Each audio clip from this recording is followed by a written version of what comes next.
Thank you all for being here for our third meeting. Let me just say this. I and my co-chairs greatly appreciate the work that has been done thus far and the effort that has been given to this, which is obviously a very important issue in the state of Alabama. You know what? Those that have not been a part of this process don't recognize that the hours that have been put in by our committees and subcommittees to develop not only recommendations but also plans of action going forward about how it is that we can address what is obviously a very important issue in the state. A little bit about kind of today and the plan, and then also a little bit more big picture. What you should have in front of you are a couple different documents, one of which is our agenda for today. And then you should have the most important document is the very specific recommendations that we're going to be discussing as part of what we're going to be doing this afternoon. Those of you that are committee chairs and have worked on the committees know this, that document does not include all the recommendations that we'll ultimately put before this body for purposes of both approval and action. What the co-chairs and I, along with some legislators around this table and others that have been working on this process, did this morning was try to consolidate some of those recommendations for purposes of what we're doing today. And that was really done for two reasons. One of which is we want to make sure that we focus on any particular legislative proposal so that we had this body allowed to be able to debate and consider that for purposes of approval. So that was priority number one. And that there were other policy considerations we felt like that were important to be able to be included in the initial strategic plan for consideration of this body. So, for example, one of the things that we'll talk about today from the legislative side will be fully funding the PD&P as discussed in the previous meetings. And I think collectively that was the sentiment in this room. From a policy standpoint, one of the things that we've identified, for example, is the need to be able to focus on veterans. And yet, that is not a legislative proposal, but instead, I think, an endorsement by this body to create additional work that's focused specifically on those issues. And so you really will see two distinct types of issues before you today. But understand this, is that our work is not done when we walk out of this room today. In fact, I would tell you that I think it is in some ways just very much the beginning. And the one thing that I have been energized by is the number of people that are outside of this council that care about this issue, that want to be engaged in the solution for Alabama, and a discussion about what it is that we can do from a variety of spectrums and a variety of disciplines to be able to make a difference in this going forward. And so not only to the council do I say thank you, but those of you that are also here that care about this issue, very grateful for your interest in what it is that you've given us to be able to help make this process better. What we need to do is take care of a little bit of housekeeping to begin with. You have before you some minutes of our prior meeting from October 24th. I'll have a chance to review that, and then I'll entertain a motion to be able to approve those minutes.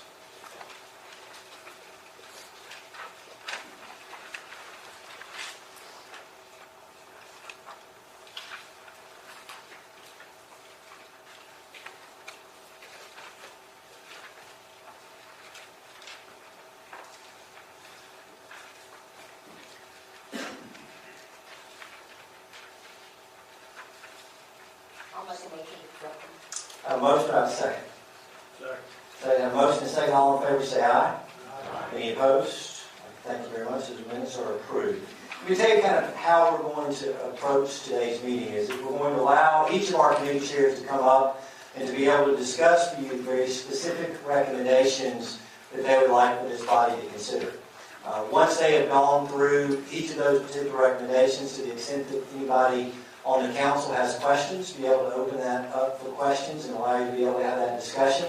But what we're going to do is to try to wait until the end of the meeting before we actually took a vote on particular recommendations. One of the things that in our discussion, although it's not specific to the executive order, that all three of the co-chairs feel strongly about, is that what comes out of this body should be a consensus of this body.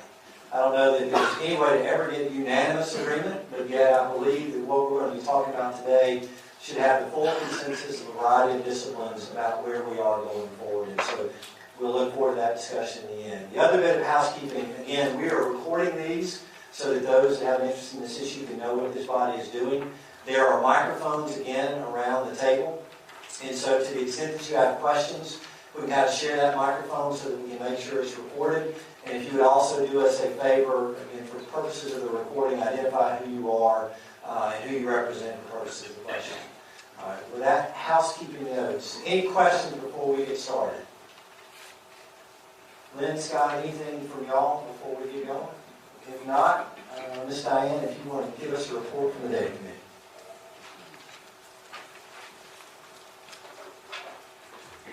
Let me just say that the order is going to differ a little bit from your agenda because we're going to go in order of your presentation, so you don't have to keep flipping back and forth. So from the Data Committee, we want to establish a centralized data repository, and we want this to hold the data and distribute results to identified agencies, allowing for rapid response to outbreaks of overdoses and other opioid-related events, as well as to provide a framework to measure the progress of initiatives in place to address the crisis. We have multiple objectives for this one particular goal. We will then issue a request for a letter of interest to determine vendors that have an interest in approaching us about this, and then we will assess those letters of interest to see which one best meets the needs and can comply with our demands. Our second objective, of course, is going to be to identify the funding that we're going to need to begin this CDR. Objective 3 is identify participating partners in the CDR. We hope to have 100% participation among these agencies. We have already done our list. We're going to take any vendor that has interest in participating in this, do a presentation with key members of each agency we've identified, and hope to have a decision very shortly after that. Our fourth objective is to identify the vendor and agency that has the data, develop the dashboard, and the policies and procedures. And that is the only goal coming from the Data Committee. Are there any questions?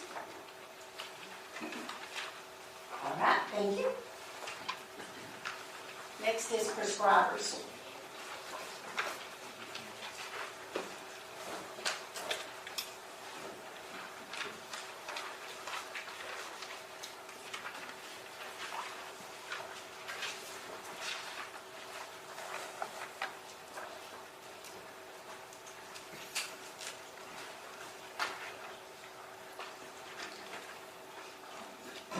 First issue, prescribers and dispensers subcommittee recognized was funding for the PDMP. We all know how critical this is to having an idea of what's going on in our state as far as opioid prescriptions. I have worked with, and others have worked with, budget chairman and general fund, both in the Senate and the House. And we had initially talked about adding on a prescriber fee. They pay $10 a year now. We initially talked about them upping that fee.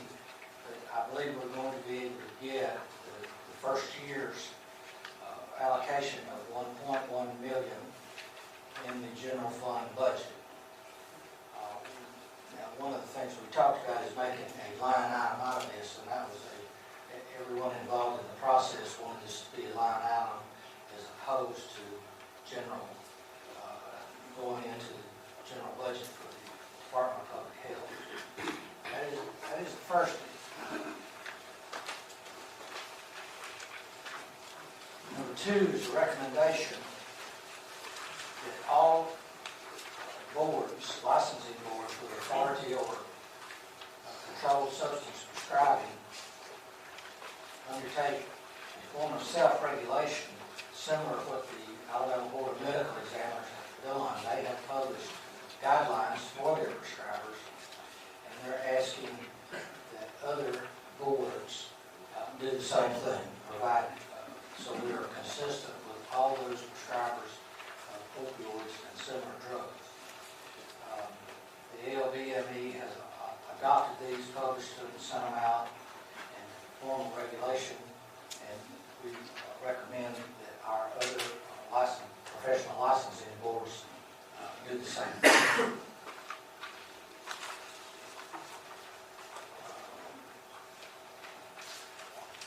Next item will be the third one for us. It's called Need 4.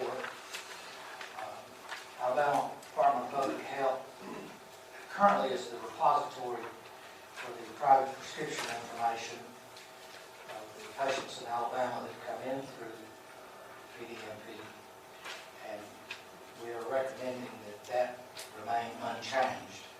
If that stay with a state agency, and also part of that agency's responsibility will be determining for research purposes who is eligible to obtain this information.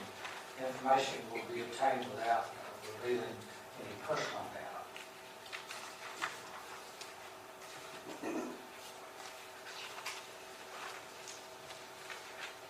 Our next concern dealt with education of our prescribers and making sure that they are ready, that opioid education is a standard part of their curriculum. So by the time they go out into practice, they already have a background and have not only the guidelines, but have as much information as can be obtained to help them in taking care of their patients. Our final recommendation is really more of a warning. What we do not want to do is have a negative impact of any sort on oncology and hospice care patients. We don't want our zeal for the other patients to spill over and affect these patients. Many of them are at the end of life. That's it. Who's next? Are there any questions? You're so good, Senator McClendon. I don't think I know. Any questions on that?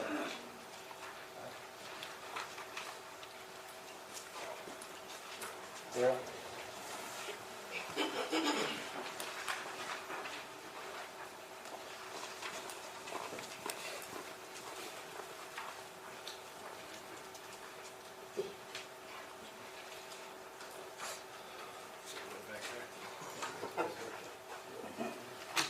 Afternoon. My name is Darrell Morgan. I represent the Law Enforcement Subcommittee. We had 3 final recommendations that came out of our subcommittee after the meeting this morning. One was legislative, the other 2 were mostly policies, and we're asking the council to support our goals. The main focus of one of the main issues that the Law Enforcement Subcommittee focused on was the fact that there are no crimes that specifically prohibit trafficking in fentanyl and carfentanil. We were supporting the idea of establishing those crimes in the code section.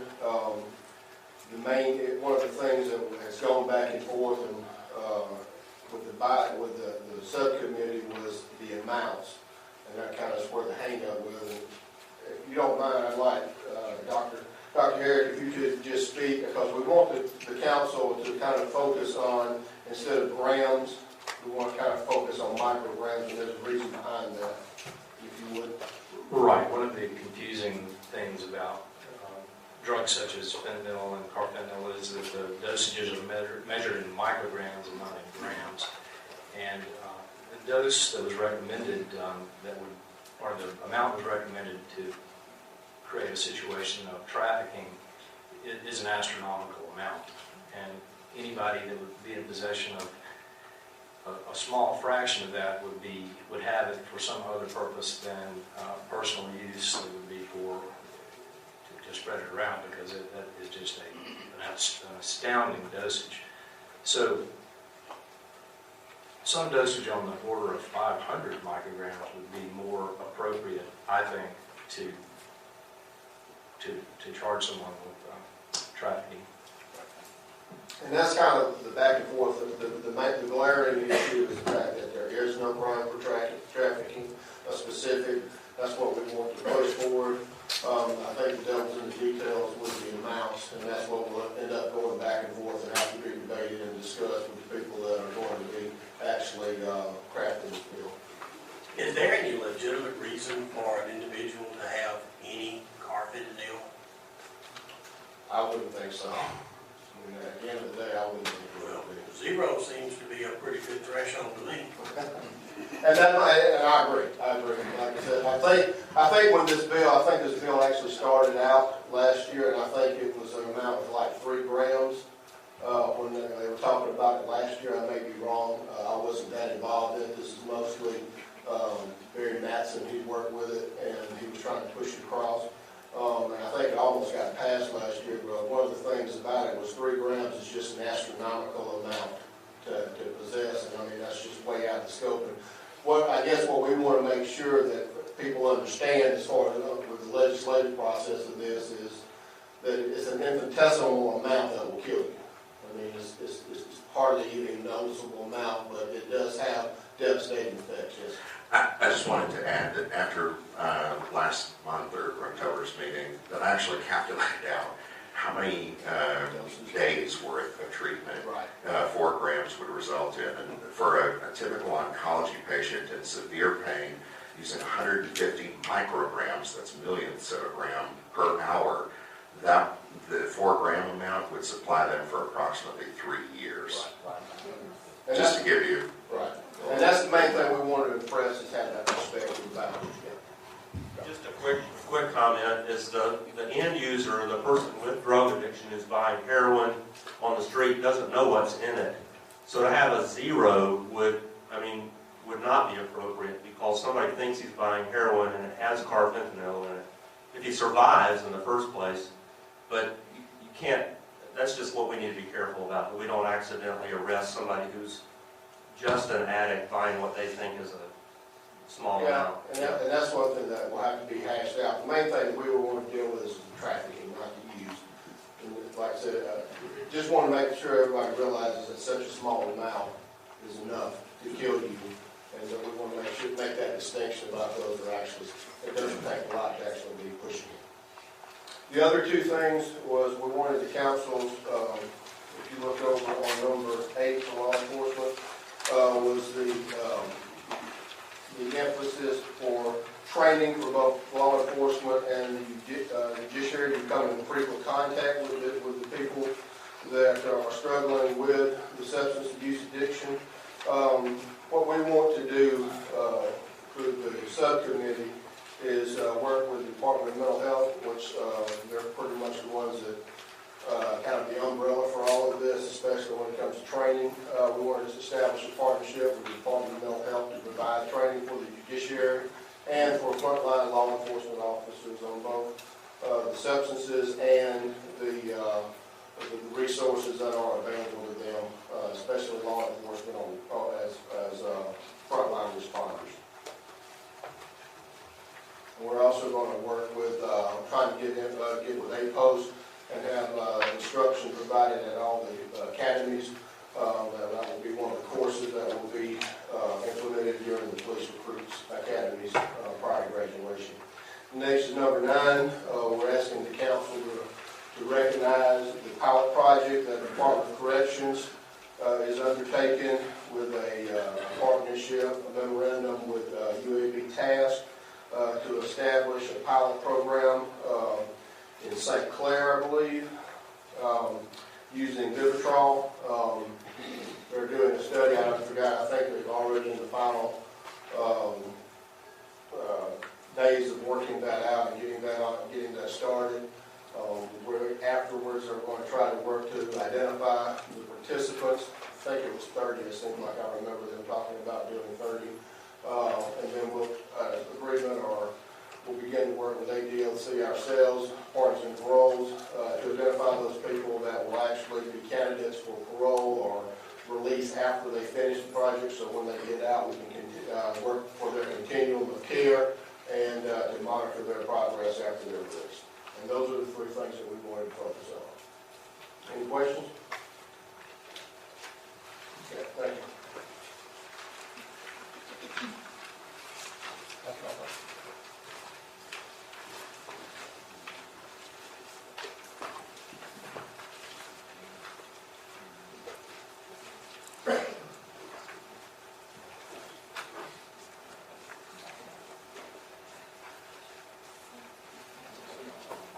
Good afternoon. I'm not David Albright, but I'm going to have him up here along with Dr. Brett Boyette before it's over with. I'm Sarah Harkless, and I'm representing the Treatment and Recovery Support Committee. And all of you know, because you've attended these meetings before, that taking care of Alabama's opioid crisis is going to require a lot of effort by a lot of people, a lot of disciplines. But treatment and recovery support services are absolutely critical. And Alabama is greatly under-resourced in that area.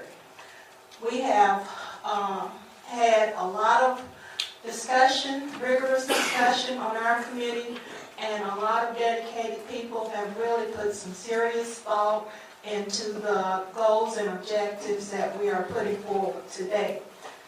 Goal number 1 on page 14 is that we want to increase knowledge and awareness on opiate use disorders for the purpose of bolstering support for family members. And we frequently hear repeatedly that family members don't know what to do about this problem.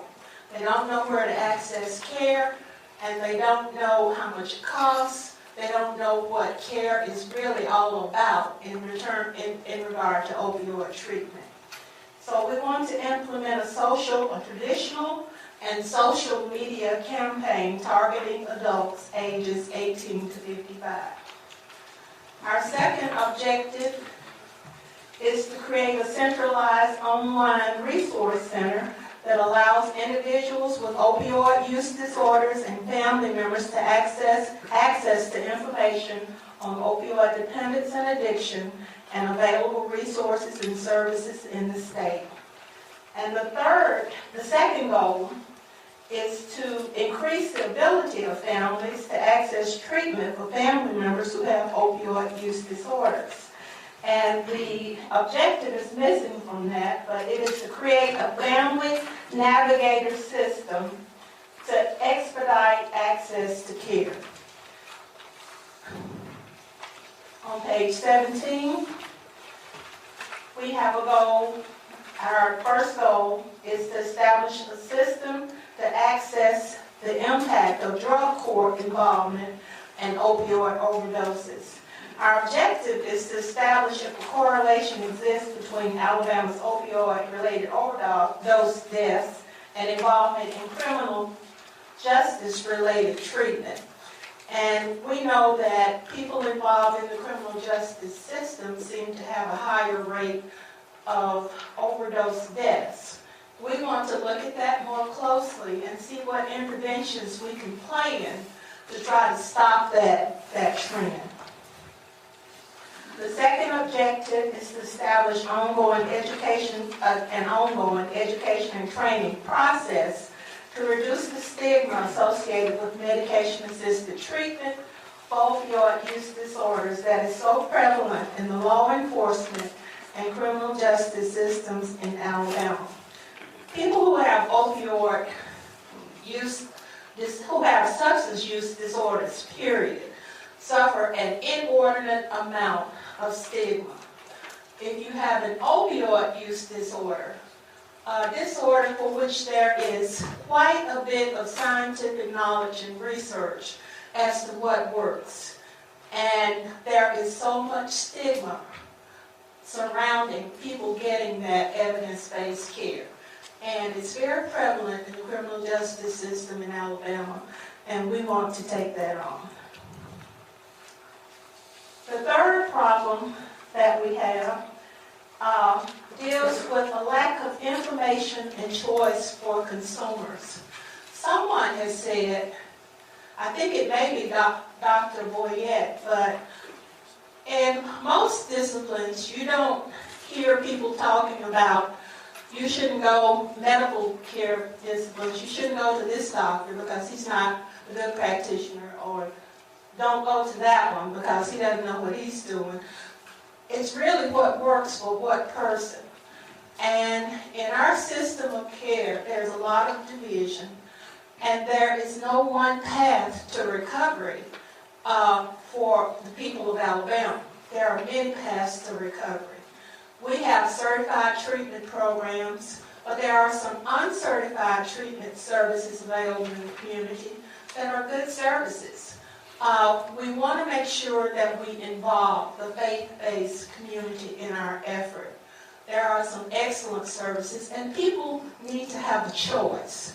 I may prefer to go to a religious-based program as opposed to a science-based program, and people should have that choice. And this goal is to formalize a process of doing that. The first goal is to expand access to care for opioid use disorders. And we want to have a formal collaborative process to be established between the Alabama Department of Mental Health and non-certified recovery support services providers to increase consumer access to a recognized continuum of quality, community-based care. Our second objective is that we want to make sure that individuals who have been ordered to treatment or recovery are allowed the right to choose the treatment or recovery service provider of their choice. And once they complete that treatment, we want to make sure that they are given credit that will be sufficient with no additional requirements for care if they choose a non-certified provider. And the third objective is to develop a voucher payment system to support access to recovery support services for opioid use disorders. And the final objective in terms of increasing access to care, the Certificate of Need process for setting new opioid treatment programs will be discontinued. We feel that that's a huge barrier to access to opioid, evidence-based opioid treatment in Alabama. Dr. Boyette, you want to come and address number 13, please?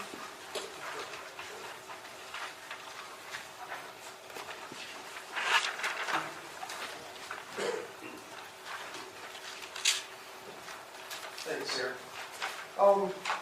I'll be brief. I'll just kind of pick up from where I spoke last time. Traditionally, when you talk about what to do about the drug problem in America, and in our case in Alabama, there have been two camps. Those that describe the solution from a supply reduction perspective, that is regulation, incarceration, border control, and so forth. And then the other side of the equation is the demand reduction side of the equation. And that specifically is education, both for the public and for healthcare professionals, early intervention, that is not to wait until there is an overdose in order to intervene, not to wait until we have COPD before we treat the cigarette smoker, not to wait until there's cirrhosis, until we discuss with the patient alcohol use disorder. And then the third is to provide treatment. Once opioid use disorder, alcohol use disorder, or other substance use disorders has taken hold over the patient's brain. And we need to recognize these as a chronic brain condition. Notice I use the word chronic because in our minds, it's a choice. In our minds, this is a curable thing. In our minds, detox equals addiction cure. The evidence has shown that's not the case. And so, I think it's important, since the Harrison Act of the early part of the 20th century, and then the Controlled Substance Act of the 1970s, our focus has been on the supply side of the equation. And I support, and I think we all support, controlling our drugs and controlling our borders and incarceration and criminalization of bad actors. But at the same time, I think it's important that we also pay attention to the other side of the equation. Because if history has taught us anything over the last 100 years, it's that as long as demand is strong, supply will always find a way. And so we support the rules and regulations. I certainly am a huge proponent of the PDMP, and so is the committee. But the treatment subcommittee wants to emphasize that we need to not forget that the 21st century approach will add some balance between supply reduction and demand reduction. And by demand reduction, I mean education, early intervention, and treatment.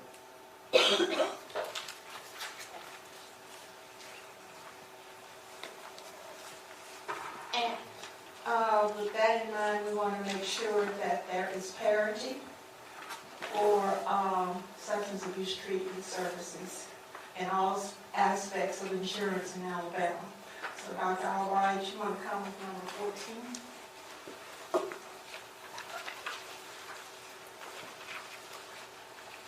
So to speak a little bit more to the importance of early intervention and treatment, our committee set forward a goal of promoting, expanding, and integrating SBIRT, which is the screening, brief intervention, and referral to treatment practice approach. This is a nationally supported best practice that the state of Alabama through ADMH in partnership with UA have already begun to roll out in West Alabama. So promotion, expansion, and integration of SBIRT into public systems of care to increase treatment of substance use disorders and reduce the impact of related mental and physical diseases. We put forward a couple objectives here: build capacity for integrated treatment and systems within areas with a high prevalence of substance use disorders, specifically within public systems of care and targeted service areas. We've chosen to focus on hospital emergency departments, primary care networks, community pharmacies, and dental programs, necessary to increase capacity to identify or reduce and prevent substance use disorders. 2, identify and leverage existing programs and resources to expand access to treatment and related services and support for substance use disorders. 3, review coverage policies and plan allowances for billing SBIRT services through state health programs and provider networks. 4, increase addiction competencies through proposed continuing education requirements to the professional licensing boards, social work, counseling, nursing, psychology. And finally, expanding education related to screening, intervention, treatment, and referrals of substance use disorder and addiction through post-secondary, graduate, curriculum content, and practicum experience across professional schools, again, social work, counseling, psychology, etc.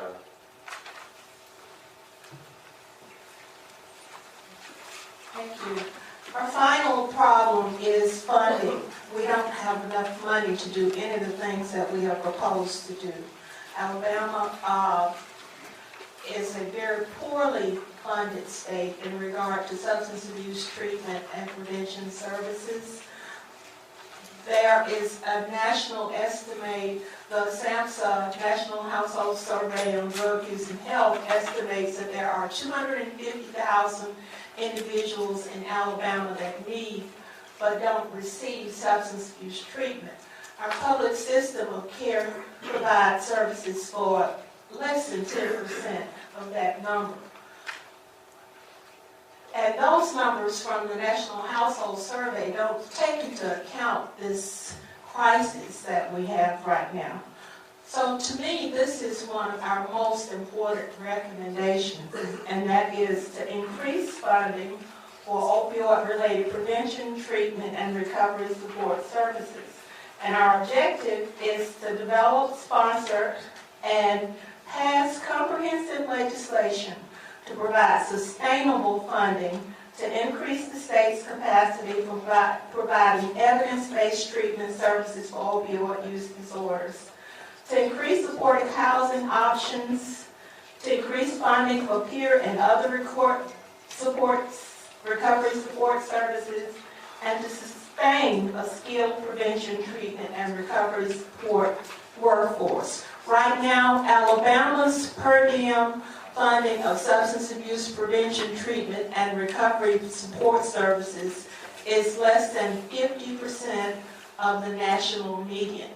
That's just the median. We need more money And we are strongly depending upon this body to support increased funding for the population that we're here to address. Thank you. Sarah, can I ask?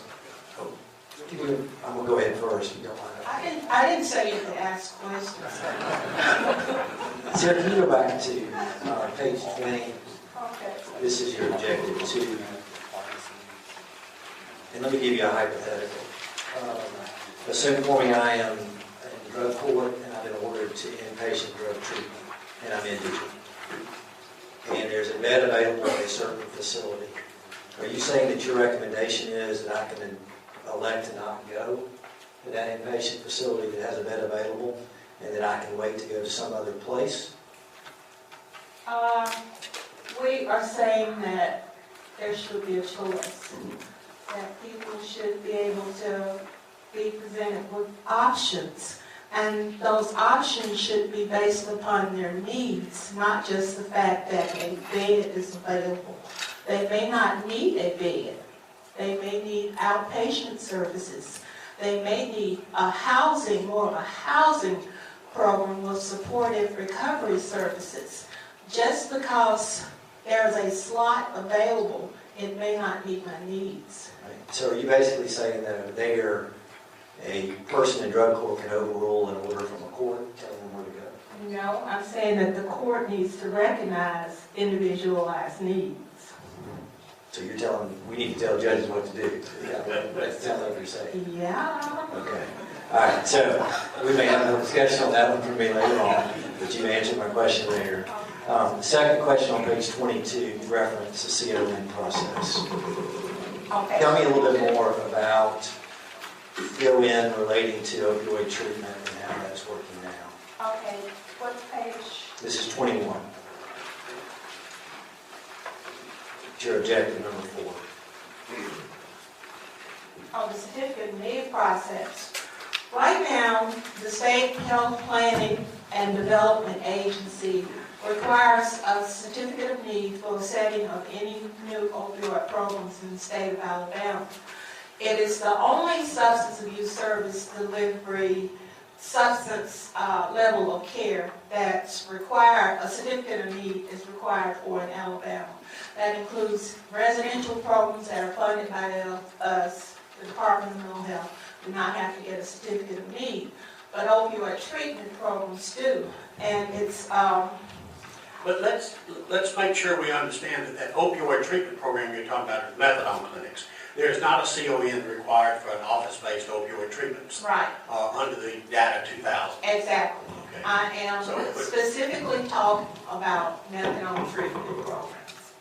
And right now, the way that the needs assessment process is set up by the State Health and Planning and Development Agencies, I think there's one area in the state where a new program could be set. There are 22 opioid treatment programs in Alabama. They're all private, which means that you have to have resources, except for one. And that one is in South Alabama, in Mobile.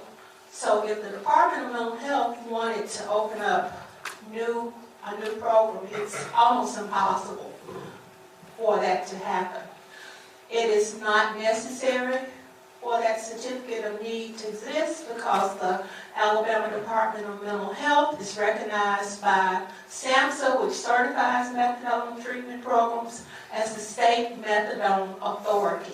We are required to make sure that those programs follow all federal and state regulations, and they are very heavily regulated. They have to be certified by SAMHSA. They have to be accredited by a national accrediting agency. They have to meet our certification requirements. There are DEA requirements. They are regulated.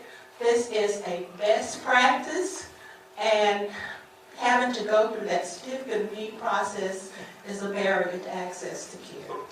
Would you, if proceed with this, would you then be willing to have some sort of aggregate reporting to the PDMP for the total aggregate amount of methadone that you put on the street when you give take-homes?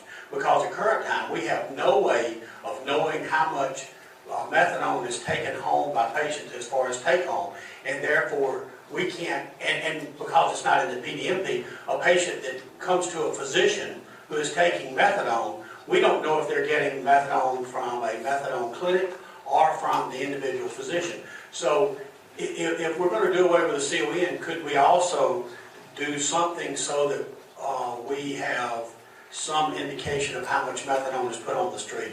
We have not discussed that in the committee, but personally, I will be very supportive of something like that.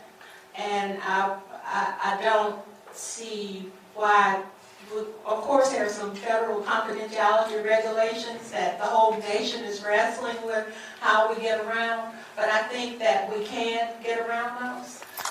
We want to make sure that the patients are safe too. So I think that that is not a bad recommendation at all. And could we go back to, let me go back to the first page here. I just want to point out a little something. I believe there may have been some conflating of data on page 14, where it says, with only approximately 5% of the U.S. population, Alabama uses approximately 80% of all the opioid drugs in the nation. We're bad, but I don't think we're that bad.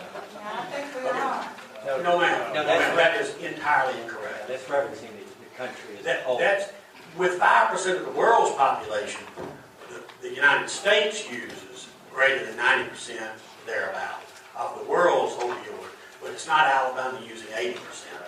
We're bad, but we're not that bad. Yeah, I can tell you there's some numbers here that total number of opioid prescriptions in 2016, Alabama had 5.8 million. Total in the nation was 224 million. So yeah, we are bad, but we're not 80% of the national consumption. Chair, I've got one more question. You Oh, no, got that's not correct.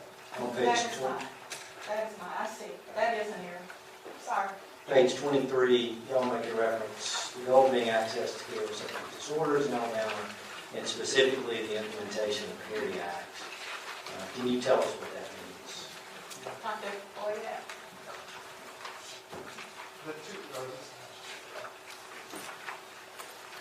I got the mute button on there.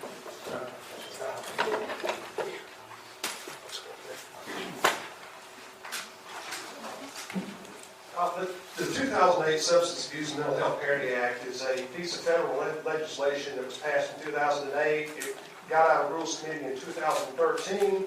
And basically what it does is it holds insurers accountable to provide coverage on a level playing field with other substance use, with other healthcare problems, so in other comparable diseases. So it creates a fair playing field between paying for one person's chronic diabetes management, but not paying for someone else's chronic opioid use disorder management or alcohol use disorder management or so forth. So it is a federal law that requires third-party insurance carriers treat substance use disorders to the same degree that they treat other comparable chronic diseases. And so in terms of implementing this program of demand reduction that we talked about, it's important that we do encourage third-party payers to recognize the chronic disease model of substance use disorders. So that's what it does. Does that answer your question? Yeah, what's the barrier now that keeps us from implementing the Parity Act? It is implementation. It's just like any other civil rights law that is implemented. It takes time and challenges in order for individuals to recognize the law. So for instance, the Americans with Disabilities Act, it didn't just happen overnight. When the Americans with Disabilities Act happened, it took years of implementation. So and part of our recommendation was that there's a 6-step tool that, for instance, third-party carriers like Blue Cross Blue Shield or United Healthcare could use to grade how well they're complying with this current federal law, which is parity. So there are actually tools that can be used so that the insurance company can assess. It's a self-assessment tool to see how well they're complying with this federal law of providing equal access for substance use disorders as they do with other chronic diseases. And we had any discussion with any carriers across the board about why we may not be fully implementing it there yet currently. Steve, if you want to speak to that you may have some information regarding that. My sense is that this is only help, it was only released out of Rules Committee in 2013, and I think that Blue Cross and some of the other providers are making some progress toward that, but can you speak to that, Steve? Blue Cross has done a good job with that as far as we are. But there's no concentrated effort been done as far as pushing it further. The new language is out there already for next year. If you look at the Blue Cross product, they've made some movement there, but it's not going all the way like it is with the other chronic illnesses. It's considerably less. So there's a long way to go before the parity is completely implemented, and that the recommendation was that Blue Cross and the other carriers use this 6-step tool as a self-assessment to see how well they are complying with this law. Thank you. Yes, sir. There wasn't really any discussion, or if there was, I missed it, of objective number 2 on page 24, create 2 addiction medicine fellowships. The language there is just, I think the idea of having an addiction medicine fellowship is a great idea, but the language there is just kind of vague. What is the impediment to doing that now, and what would achieving this objective entail? So addiction medicine was fully recognized last year in 2016 by the American Board of Medical Specialists. It is a fully recognized medical subspecialty. So part of the solution is, in the subcommittee's opinion, is increasing access to care, but in order to do that, we have to both create value for that care. Insurance coverage has to recognize that it is valuable and is needed. And the second thing is we need to generate a trained workforce of physicians that are board certified in addiction medicine, that integrate with the hospital systems in the state of Alabama, so that when a person does show up to UAB or to a hospital in the state, there is qualified workforce there to treat them. And one of the ways to do that is to establish a certified, in my opinion, in the state of Alabama, we should establish 2 certified addiction medicine fellowships. And I know that some of the hospitals and universities in the state have shown interest in that, but the impediment there is funding, because there has to be some sort of funding to pay the fellows and the administrative costs and so forth. So is the ask in this then to that the legislature or whomever would fully fund those 2 fellowships, or no? That would be very, very nice. Yes, that would be. We wouldn't turn it down. But realistically, what do you expect to achieve? That will be part of the establishment of the workforce and part of the additional funding that we are requesting for substance abuse treatment services in Alabama. So yes, we would ask the legislature to incorporate that in any funding that was provided. Just a follow-up question, if I might. Those fellowships are typically ACGME recognized or non-ACGME recognized, and I, just on very brief research, did not find an ACGME recognized fellowship in addiction medicine. Certainly that would, and maybe you can answer that, but certainly, those ACGME fellowships are supported by the federal government and might not lend so much need in our state. So if anybody here has any experience in terms of establishing fellowship programs that are ACGME recognized, that would be helpful for me to have that information. I guess I should. So I've attended a few different meetings sponsored by the Addiction Medicine Foundation, which is essentially dedicated to trying to set up new fellowships.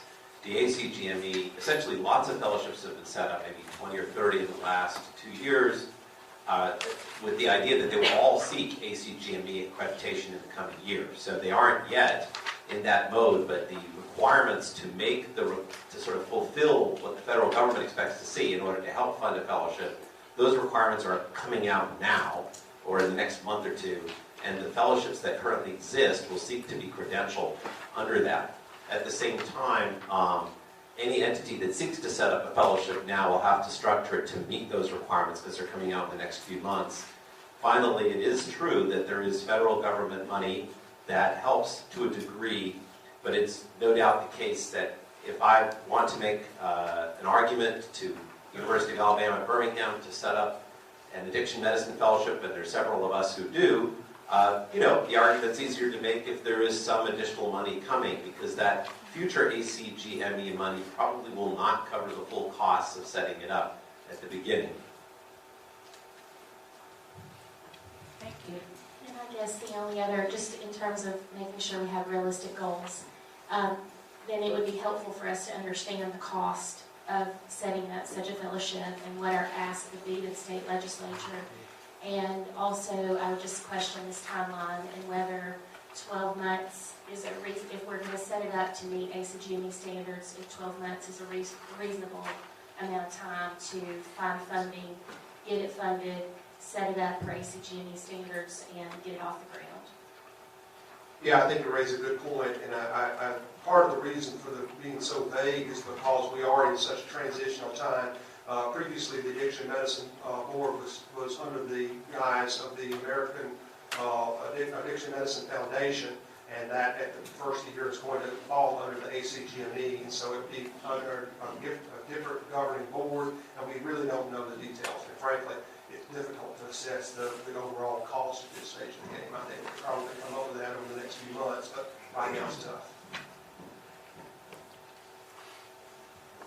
Yes, I wanted to point out something on page 22 as well, and there's a statement here that pain management is not a fully recognized medical specialty. That is not accurate. The American Board of Anesthesiology does have fellowship trained certification in pain management. And I would also point out in several places in this paragraph here, you mentioned chronic pain as a diagnosis, opioid dependency, opioid use disorder. In chronic pain, I never, ever use chronic pain as a diagnosis. It's a description. It's not, even though there may be a code for it, it's not a diagnosis. And I think you have to be careful how you use these terms, and I think everybody needs to be aware of the fact that that somebody that has an injury and has chronic pain with that injury and takes opioids does not necessarily have opioid use disorder.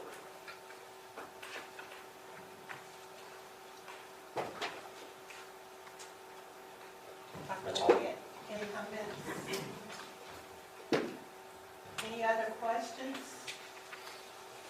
We sincerely appreciate your interest in our treatment and recovery goals, and the comments you made will be taken seriously and corrections made where we need to make corrections. And if you have any further comment or suggestions, please know that they are all welcome.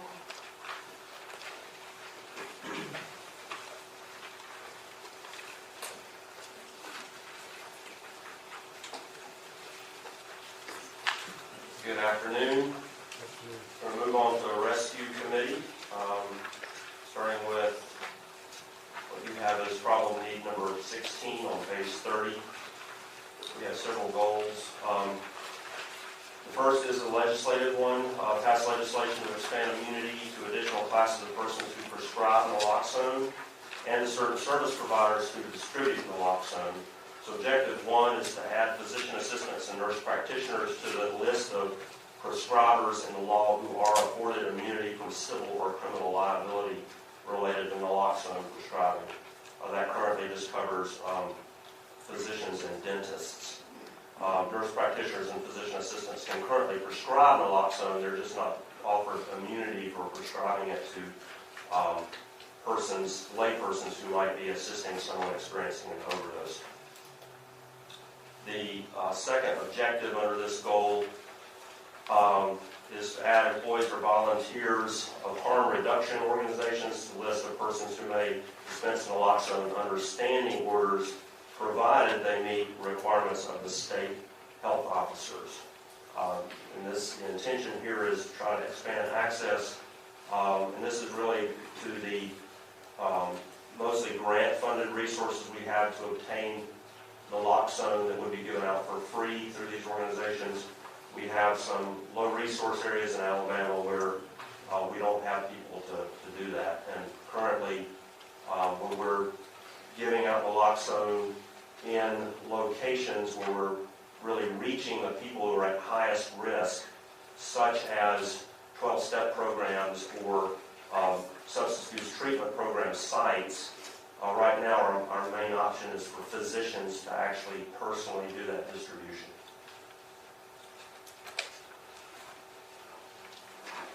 The next is number 17,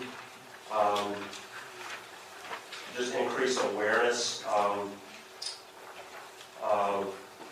There's actually, to increase awareness of the existing standing orders that allow pharmacies to dispense naloxone to people who present to a pharmacy without a prescription in hand. That standing order is there currently by the state health officer and available to any willing pharmacist to start dispensing naloxone. Understanding we're concerned that a lot of people still are not aware of that. So objective 1, this is actually an error. It's meant to say include educational standing orders at all pharmacy schools. We've actually already contacted them and they've started doing that voluntarily. Number 2 is to develop a mechanism to create and maintain a list of all pharmacies who have adopted the state health officer's standing orders for naloxone and make that information available to the public. And we're going to work with the state health department on their the ADPH website to have a mechanism for when pharmacists do download those standing orders for use, that they also register the name of their pharmacy at the website so that people can see that. The next, number 18, is just about prioritizing naloxone law enforcement. The first goal is prioritize access of naloxone to law enforcement personnel in areas where they're most likely to be the first responders for overdoses. That is, they get there before the medical responders do. That's true in some communities, it's not true in others. We have a limited amount of naloxone, so we hope to use data to determine where it makes the most sense to give law enforcement officers naloxone to administer to people experiencing overdose. We can't do it across the board with the resources we have. And objective 2 under this is simply to seek opportunities to educate law enforcement personnel on naloxone and related issues, and just looking for some statewide events to do further education as they allow us to. Number 19, this is a strategy of using emergency departments as an opportunity for intervention. Goal number 1, advocate for naloxone prescribing, distribution, and education as a model practice for emergency departments. Objective 1 would be to develop and distribute a model practice document for hospitals and emergency departments. And then to find some champions or leaders that can help advocate for that. The idea is bringing people who are brought in by ambulance for opioid overdose, or who are there in emergency department identified as opioid addicts. There's a great opportunity there to at least educate them on the availability of naloxone, if not give them naloxone.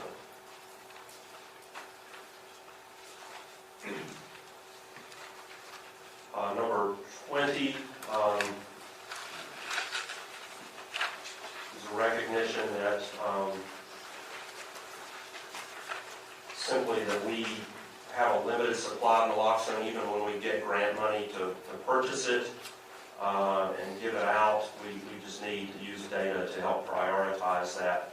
So we were under goal number 1, prioritize naloxone distribution to areas where most needed and in ways that are most likely to impact people at highest risk of overdose. Objective 1 is to make naloxone, there should be a word available there. The first responders to identify a need for it and who are under-resourced. Objective number 2, conduct overdose response naloxone training events at Department of Health approved substance abuse treatment program sites targeting people with opioid addiction and their companions, such as family members and close friends.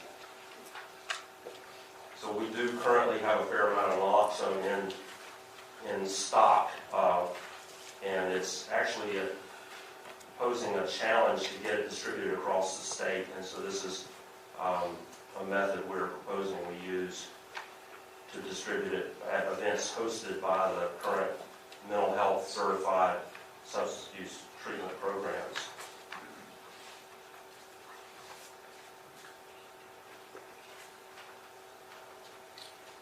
Objective 3 is to make sure naloxone is stocked in facilities where people with addiction reside or receive services, including substance abuse treatment centers and jail and prison infirmaries. Some of this is underway on the treatment centers. We have more work to do in terms of the jails and prisons. Number 21.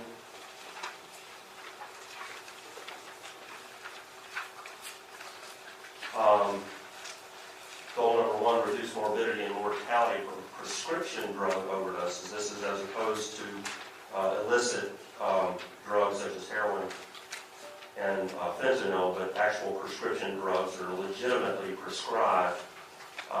Objective 1, develop and promote statewide guidelines to encourage naloxone co-prescribing for high-risk patients.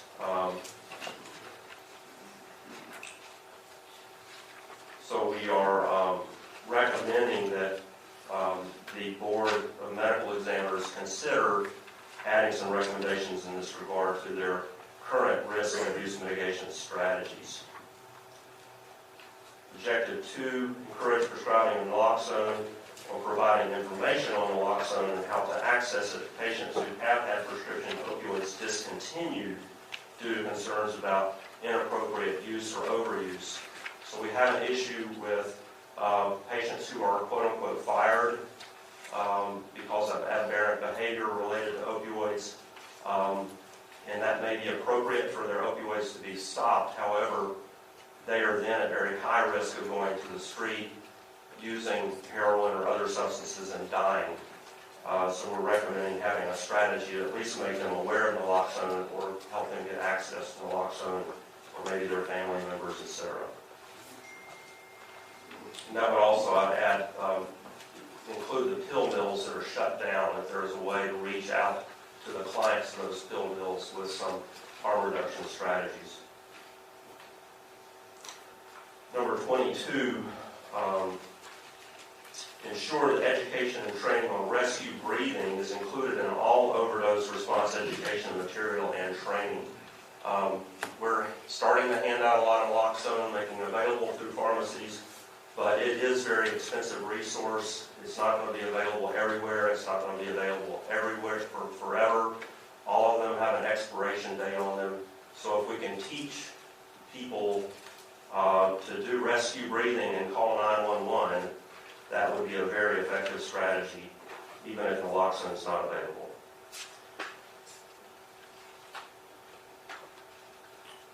And to prioritize those efforts under Objective 2, to prioritize those efforts, especially in areas where naloxone supply is scarce or unavailable.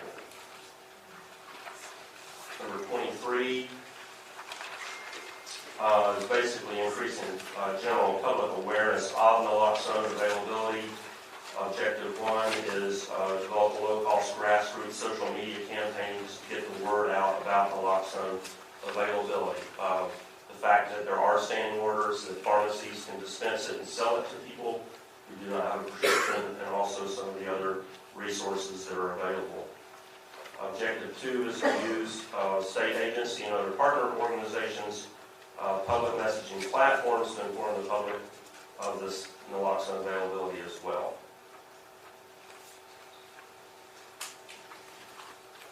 And I believe that is the end of our recommendations. Any questions, concerns? Dr. Wilson, could you go back to page 31? This year, community bill, you got physicians, assistants, nurse practitioners, that's a category. Then you're also broadening that to others. Can you tell me a little bit about specifically who you'd be targeting there and whether or not those individuals would be somebody that otherwise would be authorized to dispense the naloxone? Right, so I think the nurse practitioner and physician assistant part that's one part of the proposed legislation, which I think would be fairly easy. Speak up if you disagree. The second part is about the harm reduction organizations. We do have a draft of a bill already that's been drafted by the state public health department. And some of this is looking at experience and bills from other states that have passed legislation.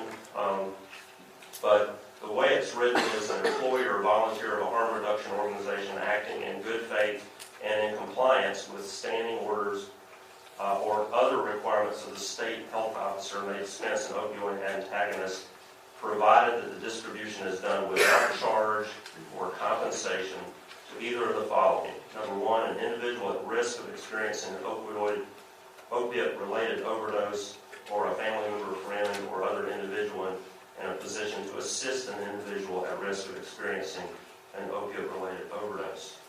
And then there is a further definition of harm reduction organizations as it's currently drafted, and I think this is really open to discussion and negotiation. But the way it's currently drafted is an organization that provides direct assistance and services, including medical care, counseling, homeless services, advocacy, drug treatment, or screening to individuals at risk of experiencing an opiate-related drug overdose event. And I don't know if I answered your question or not. I think it is. The only thing, you would be including people that otherwise could not dispense. That's correct. Okay. Yeah, and who are appropriately trained. And then on your recommendation that comes beginning on page 36, going to 37, objective 3, about being stopped in facilities where addiction without receive services. I understand the jails and prisons portion. What specifically are you including then in the other? Okay, let me find this objective. This is page 37, objective 3. Right, so, yeah, this is stocking in facilities that are providing services to people at risk. And we're mainly, at this point, focusing on substance use treatment facilities that are the current ones that are mental health department approved. And this is consistent with the current law. This doesn't require new legislation. This is basically training staff at those facilities on how to use naloxone and then dispensing it to them to use just like you would any other layperson. It's just, and we're just saying that's a good strategy because that's where the people who are at highest risk are residing. Question. Yes, sir. So if you're, is this on? Push the little button there. Okay. Push it really hard.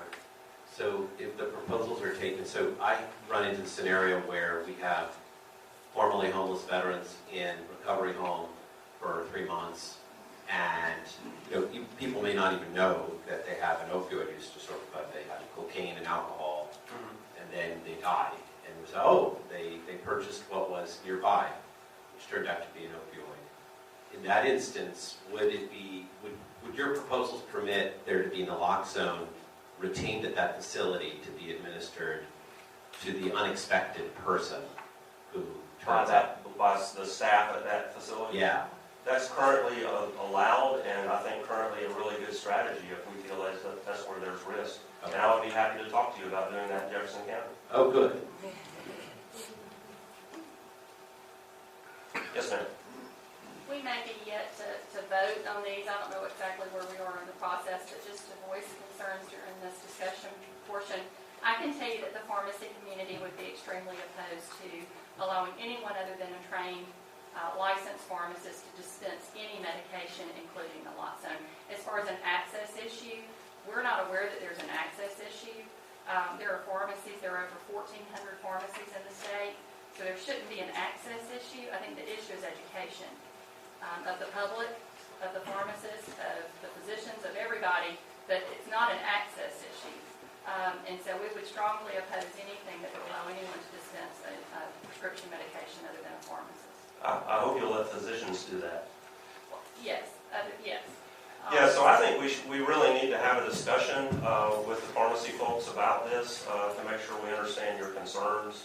I believe what we're talking about is trying to get the naloxone distributed at the places where people at high risk are.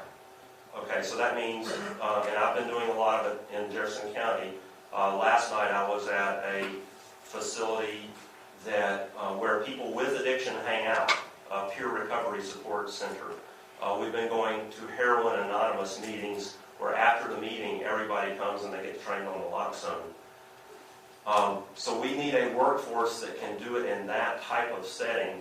If the pharmacists across the state and in every county are interested in volunteering their time to do that, that would be wonderful. I understand there's an issue with the requirement in terms of labeling that pharmacists have, so we may have to address that as well. But for me as a physician, it's pretty easy to do, to dispense it. I don't have to label it.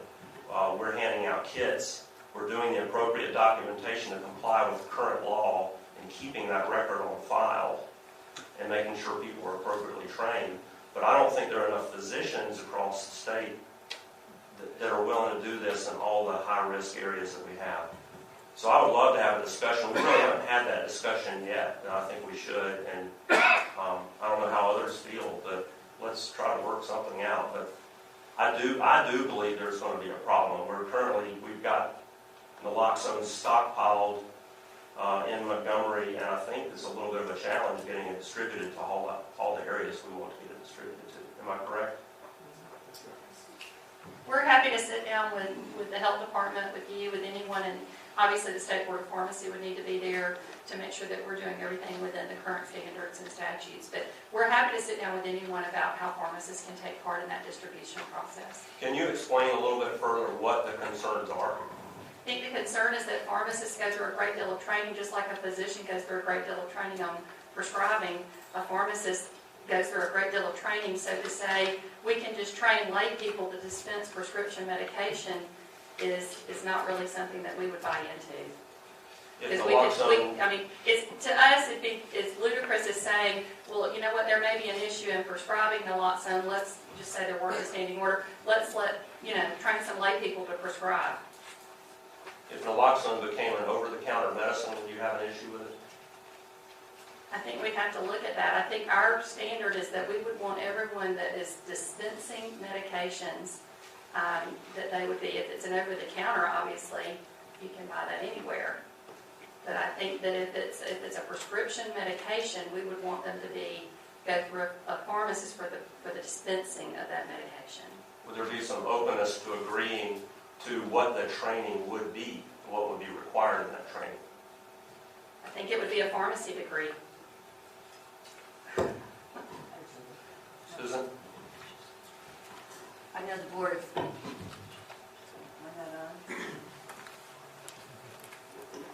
I think I'm really loud when I want to be.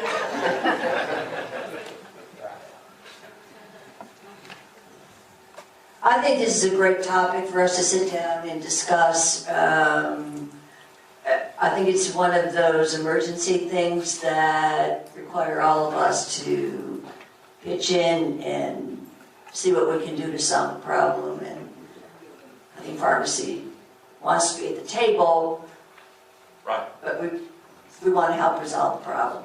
That would be great.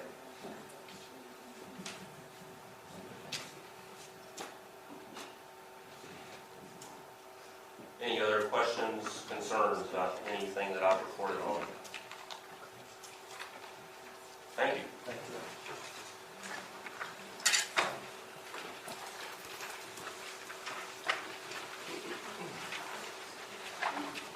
Good afternoon, Alan Miller with Compact 2020 in the Shelby County District Attorney's Office and the Community Engagement Committee. We have 4 recommendations for the council. First would be to establish a community coalition in each judicial circuit that is modeled after the Community Anti-Drug Coalitions of America, or the CAGCA model.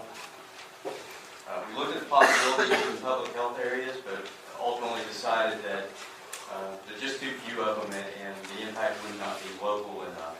So we decided to go with judicial circuits, with the added benefit that we do have judges in those circuits who've been engaged in drug courts, and already know a number of those people who would need to be involved in developing those coalitions at that level. Second, to ensure that accurate information and effective resources get in the hands of Alabama citizens through employers, businesses, higher education institutions, and other private sector networks. I think what we're looking there, among other things, is a central, potentially web-based resource that's available to employers in the private sector to provide consistent and accurate information to their employees.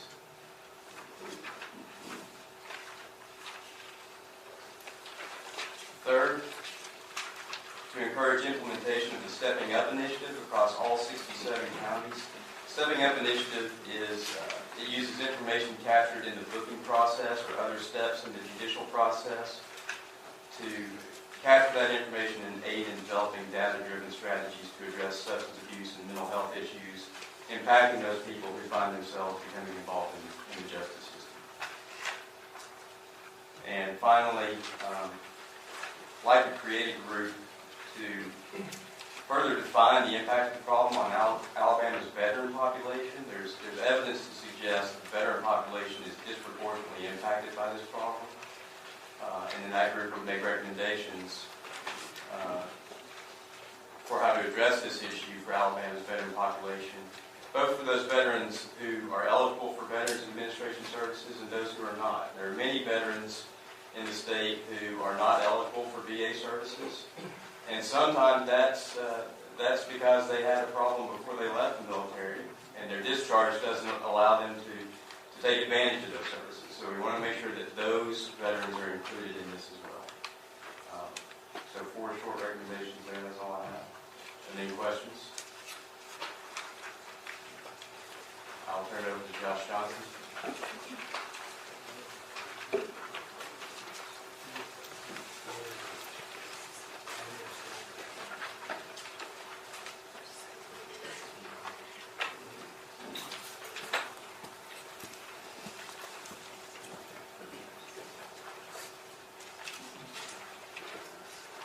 Good afternoon. The Prevention, Education, and Media Committee has some recommendations that mainly revolve around messaging, because we believe that prevention and education are both essentially at core messaging challenges, and that the challenge is reaching different audiences with different messages. We formulated a couple of specific strategies, but I would emphasize that I think the work on this topic is sort of just beginning as far as nailing down these specific messaging approaches. And I would also add that I've already had some conversations with Alan about developing, a lot of us talk today about developing websites and developing messaging efforts, and I think it's very important that we corral all those together and have one big meeting where we're doing this, or else we're going to end up shooting birdshot at a problem that needs a slug. And we really want to have a concentrated approach here. The first objective, or the first goal we have, is to just increase the effect and reach of all opiate education and awareness messaging in Alabama, specifically for young people. We are advocating the creation of livethelabel.org, a website and educational media campaign for resources for those who have been or may be prescribed opiates. So this is targeted at people who are not yet in active addiction. This can be young people, this can be old people. And everyone in between. This is a simple message that markets an approach in educating individuals and communities to understand the danger associated with opiates. The key cornerstone of this strategy is that dependence is not yet addiction, and we want to try to intervene early there. The livethelabel.org URL has already been purchased and will be donated to the state, and the challenge there is going to be finding the resources to fund it. The second objective there is to develop evidence-based opiate education curriculum for our high school coaches and middle school coaches across the state. For a large number of young people, the initial entry point into opiates is a sports-related injury while they are in middle or high school. For a large number of young people, their high school or middle school coaches are a significant figure in their lives. For many, it's not a stretch to say it's a father-type figure. We want to enlist coaches into this. So we're advocating the development of curriculum that we would then work with AHSAA and the AISA to mandate that all coaches are trained and have at least some entry-level curriculum that they can then pass along to their players in the event of a sports injury, so that once they're prescribed opiates, they will know the power of the substance that is in their hands. Our third objective in that goal is to expand partnerships with all the youth-based organizations across Alabama and utilize their reach to promote an opiate awareness campaign. We have a lot of those type organizations in Alabama. Boy Scouts, the Girl Scouts, the Boys and Girls Club, the FFA, the FHA, and we want to enlist all of them to reach our young people as well. Second goal, number 29 is on page 50, stigma. I think we've all heard that word several times today.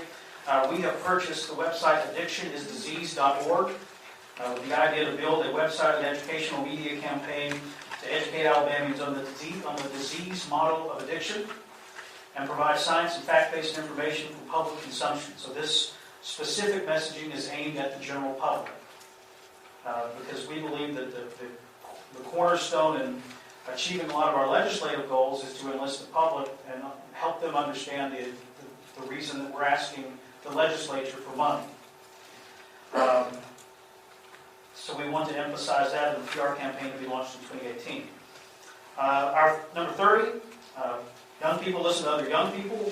We're advocating the creation of an ambassador corps of young people to help other young people learn about and avoid on the front end some of the most immediate threats to their well-being in the form of opioids. So we want to engage in outreach that way. We want to form a core of young people who are already enlisted in youth organizations who come into constant contact with their peers to help us spread this message. And last but certainly not least, and this one is one that we haven't yet fully fleshed out, but the committee's still working on. We obviously need some messaging that's aimed at people who are in active addiction. And right now, a lot of that messaging, frankly, is negative. It provides no hope, it provides no inspiration, it just scares them. My brother was a heroin addict and told me all the time, I know what the outcome can be. I know people who have died. I know I can die. When I see an ad on TV reminding me that I may die from this, it really does nothing for me. And I think he was right. I think it's important that we develop an educational campaign for people who are in addiction and their family members that should focus on hope and focus on the potential for positive outcomes. So we want to create a powerful, hope-based, and positive media campaign tailored to people. We want to identify drug addicts who are in recovery, who have overcome their addiction to find success in their lives. And we want to enlist them and get them to talk and spread the message. We want to create PSAs that would then air on television stations and on digital properties as part of this media campaign. Are there any questions? Could you explain the live the label idea? It's going to be easy for me to explain to people addiction is disease, but what does live the label mean to y'all as a committee? Live the label means when you were prescribed a substance, do exactly what you were instructed to do on that label.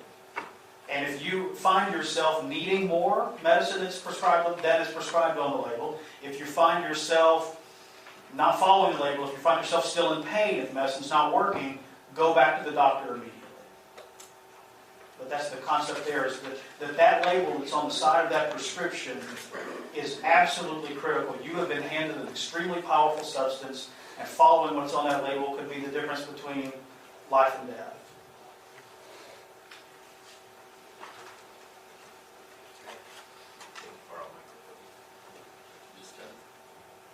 Kind of a cautionary notice to recent campaign from the Centers for Disease Control, which essentially equates the receipt of opioids for pain with death, more or less.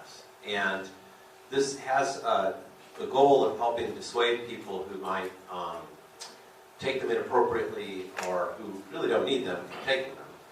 At the same time, it has the unavoidable implication that the people who are receiving opioids for care of pain are kind of death seekers. And I really would love to see campaigns undertaken in a way that doesn't create that aspersion on people who may need these medicines. Right, that came up in our last committee meeting, actually. I could hear it, actually, what you said.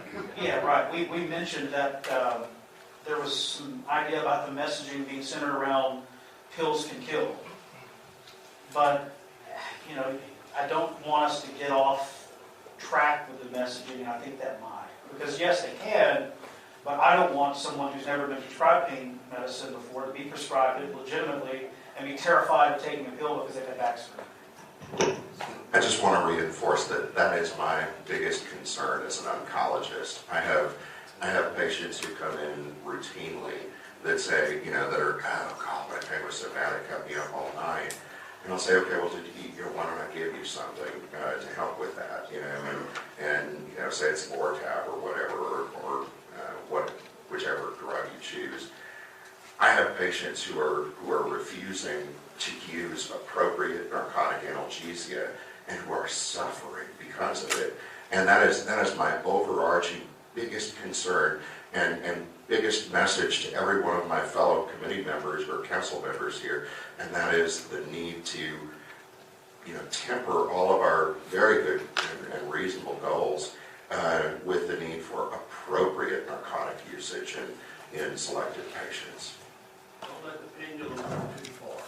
Right, and we tried to shape these messaging approaches with that in mind, that we're not demonizing opiates, we're not demonizing even opiate addicts. We're trying to provide instructional, uplifting, and positive messaging.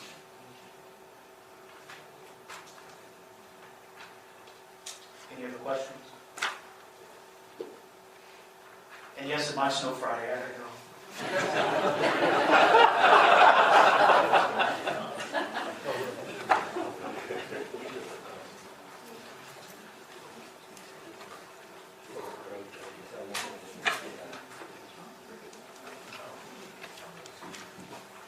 Thank you very much. I think we're about to take a break.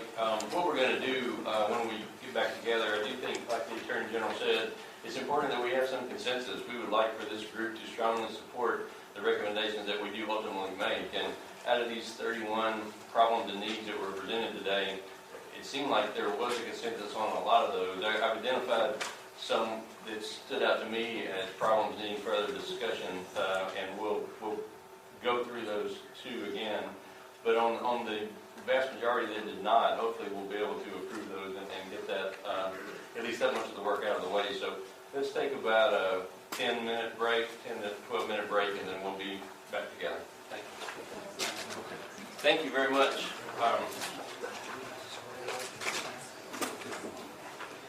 Thank you all for coming back. We still got a lot of work to do today. We've done great. We've made really good time, but we still have a lot to cover.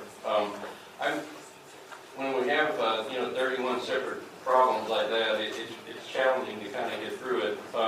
Some of these in particular involve legislation, and we really need to get that taken care of today in some way, just because the clock is ticking. All these are important. Those are a little more time sensitive in a way as well. So what I'm going to do, we weren't quite sure the best way to do this, but I'm going to propose something to you, and then I'm most certainly open to hearing a different way to do this. Of these 31 problems and needs that were addressed today with the different goals and objectives, I identified about 3 of them that generated a whole lot of discussion, and in some cases, some differing opinion. And so I'd like to hear from you all if you feel similarly, and if so, what we might do is take the other 27 or 28 or 29 and just vote on those as one group, and then we can sort of move on to the more sticky issues. So if you feel differently, or maybe no one has a problem with these and I just misinterpreted the discussion, but the ones that seemed to me to create some issues for some people were beginning on page 19 with problem number 12. This is from treatment and recovery. The goal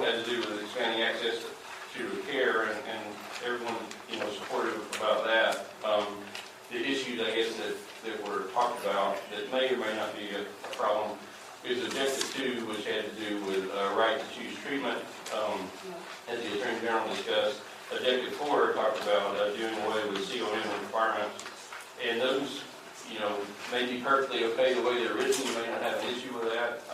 Obviously, there's a lot of details that would have to be worked out on either one of those things. So I guess I'd like to hear from you right now, without really discussing so much the merits of these objectives. Are there people that are strongly opposed to those as they're written, and that you would want to come back and have further discussion? And if you do, I would certainly like to hear that. Okay, well, very good. So of That's these, on objective 2. okay, on objective 2. Okay, very good. Of the problems and needs we have so far, then I'm going to mark number 12. We're going to leave that one off and vote on it separately, or make further dispositions separately. I'm concerned about objective 4 and that I agree. I think objective 4 as well. So we're going to leave need number 12 out of this global vote that we have here in just a moment. If I could ask you to go to page 30 and 31, this is need 16. This had to do with late prescribing. My take on the discussion was that there still needs to be a lot more discussion. And so probably we're not going to settle that issue here today. So I would say let's leave that out of this large group that we may want to vote on, and we'll work on getting back to that. And then let's see. Another one, there was a question asked, and I'm not sure if this was an issue or not, but on page 37, this was need number 20, also from the rescue committee. There was just a question about the word stock, and if that had any implication for dispensing or not, and maybe it doesn't, Mark. Okay. So did anyone have any issue with that? That you wouldn't want to vote on that as a whole? Maybe not. I would like to be more discussion. You'd like to see more discussion? Okay. I'm fine with that. So that was number 20. And those are actually the ones that I identified that I felt like we probably didn't maybe completely have consensus on. Now, you all may feel differently about other ones, so I'd like to hear that at this time. If there are others you want us to leave out and take one at a time, we can certainly do that. Yes? Just clarify, if the concern on problem need number 20, objective number 3, is the concern the word stop, or the concern is where we are stopping it on that one?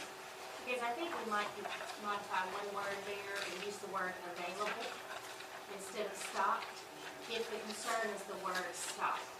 But if the concern is about it being available in substance abuse treatment centers, jail, and prison infirmaries, then that word change would not alleviate that concern. We might could go ahead and dispose of that one. Okay. I think we should have a little discussion on it, if you don't mind. Not necessarily today, unless you want to. Okay. They can wait on that. All right. I'm sorry, I just couldn't hear what you said there. We're talking to each other. That was very unprofessional.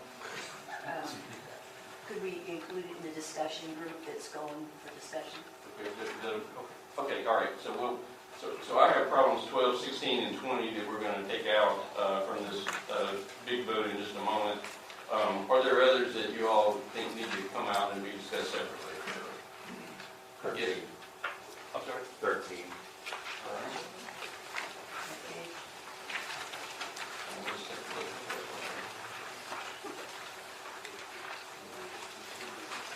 13 had to do with,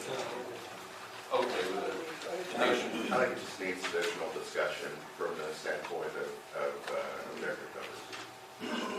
Okay. 13. Anyone else have anything we want to bring up at this time? We mentioned page 14, 8% of the opioids in use in Alabama. Yeah, the narrative, we certainly need to fix that. Absolutely. Right. Thank you, Dr. Harris, for that. I think some of the narrative needs to be corrected there. We just fact check off that whole paragraph. Yeah. Absolutely. Dr. Harris, we've actually already corrected that. I'm sorry, We've sir. already corrected that language. That should have read that the U.S. uses 80% takes only 5% of the population of the world and uses 80% of the opioids. Thank you, Sarah, for that clarification. Okay, any further discussion? Yes, Dr. Hernandez. I'm not sure if it would fit in under data or under prescribing the issue of suicide after discontinuation of opioids for therapeutic patients. There was a recommendation on naloxone availability, but I feel like that's an open issue that may be an emerging issue. I don't know if you want to pull that to the end or... I think, that's clearly an issue that probably this group needs to address at some point. I don't know, maybe we can vote on these things first, but I'd love to hear your perspective on that and hear more about that. Absolutely, thank you for bringing that up. All right, well, at this time then, I think that we can have a vote on about, 27 of these problems, which would omit 12, 13, 16, and 20. And I'll entertain a motion to that effect. So moved. Okay, do I have a second? Second. Okay, any further discussion on that? Okay, the motion is for the council to support all of these needs in the document excepting 12, 13, 16, and 20. All in favor say aye. Aye. All opposed? Okay, very good. Congratulations. We completed the 27/31st of the work. That's terrific. These next four, I think, are going to be a little bit more challenging, and let's see. Let me start with. I think why don't we just? I don't know if we're going to get through all of them again today, one at a time, but we'll at least start the discussion and see if we make any progress. Let's start with number 12. I know we talked about that some, and Sarah, you may want to be available here at the mic to speak, or you may have a mic there to speak. But I think they were concerned about objective 2 in particular, and then as well as number 4. And so I'd like to hear more about that and see if we can come to any kind of agreement on that. I can express the objection from me on objective number 2 as somebody that has been involved in drug courts for quite some time, because I really think this is part of what we're talking about, and also people that are on probation. The idea that somebody that is already subject to the requirements of a court have basically the ability to veto a judge's decision, I think is just simply wrong. I understand Sarah's point about making sure that we have judges that are making appropriate decisions on those referrals. Having said that, I still think that's the judge's prerogative and not that individual that's a part of the system. I know Brian is involved with these, Alan's been involved with these, may have some additional perspective, but I just think that's an inappropriate policy.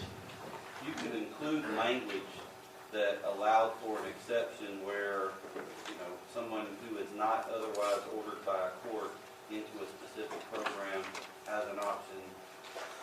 There's ways to fix it. Let me just say that we're not speaking of modifying the judge's order to treatment. We're just saying that the judge, that the decision as to what type of treatment a person receives should be made by a person with the appropriate credentials, and that's not a judge. That would be an addiction specialist or a doctor or someone with training to diagnose addiction and to make the proper referrals based upon an individual's needs. We are not saying that a judge should not order someone to treatment. But for a judge to say you have to go to this program and stay 28 days, to me is beyond the scope of training that the judge has. If I can just add something here, I think this is the way it normally operates. The judge will, where the court will refer a defendant to the CRO. The defendant will undergo an assessment. From there, if the risk is high enough, the defendant will be sent to mental health, to a mental health certified facility for an analysis, for further assessment. And the judge receives the recommendation from the expert when the judge orders the treatment. So the judge is not blindly sending someone to a certain facility. The judge, he or she is using an assessment from a licensed, certified mental health professional. In the real world, it does, I know that's the way that it's supposed to work, but it doesn't work like that. We would love to see examples. Okay? I guess, Sarah, I would just add, I think as it's written, it does make it look like the individual who's ordered gets to choose what they do, as opposed to take the advice of a professional who is trying to get them into the appropriate program. So I think the wording is literally one problem there. We can modify the wording and to reflect what you just said, because we know that the judge has the power to order people into treatment. And we don't want to interfere with that, but in terms of what treatment, and also given, take into considerations the person's preference.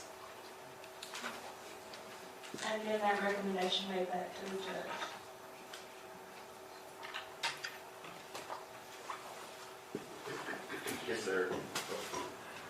Is there any circumstance in which a person who is convicted of things cannot express their wishes to the judge? You mean, does that happen? No, I'm not saying does that happen, but I mean, the individual who's convicted surely can say, Judge, I would like to go to X program. Can they not? Or I'm asking the question. I would say, from my experience, and Brian, you can speak to this as well, we have people that will make proposals about where they potentially want to go. For example, some faith-based programs that they may have an interest in versus something else. Right. But it is still ultimately consistent with the recommendation that's given.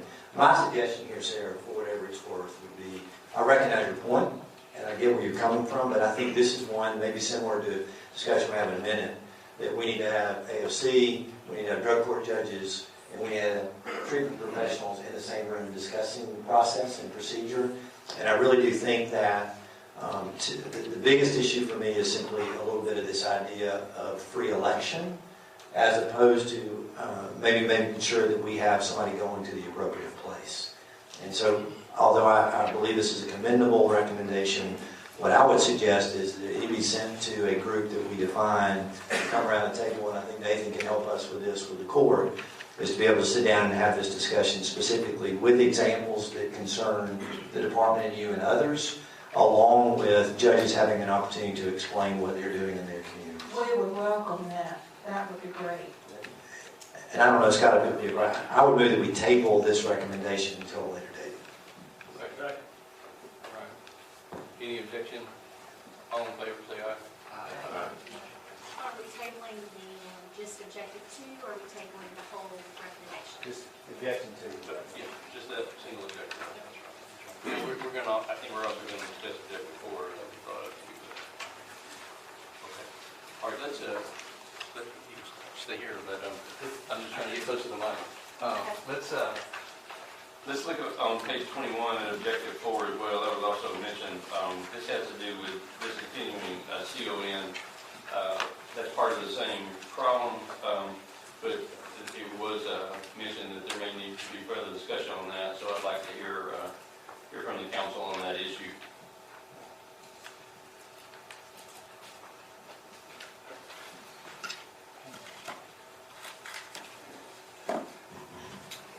I have real concerns about, I'm afraid every corner will have a methadone clinic if we do away with it and do away with CON. So my recommendation here would be I would make a motion to reject this.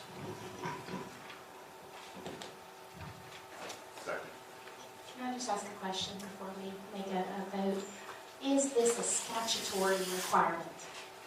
So the State Health Planning and Development Agency and the Certificate of Need requirement for these treatment facilities is not statutory? I think it's regulatory.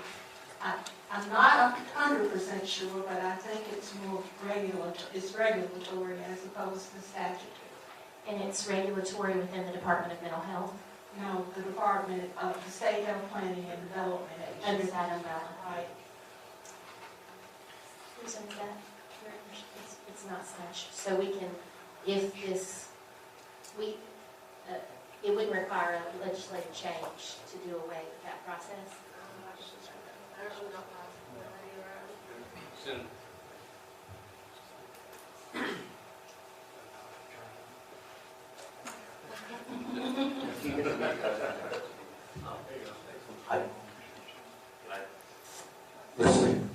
That worked. Very good. Pharmacy to the rescue. Thank you. There obviously, apparently there's a problem in putting these methadone clinics or adding new methadone clinics. And that problem may be, I don't know, maybe just in certain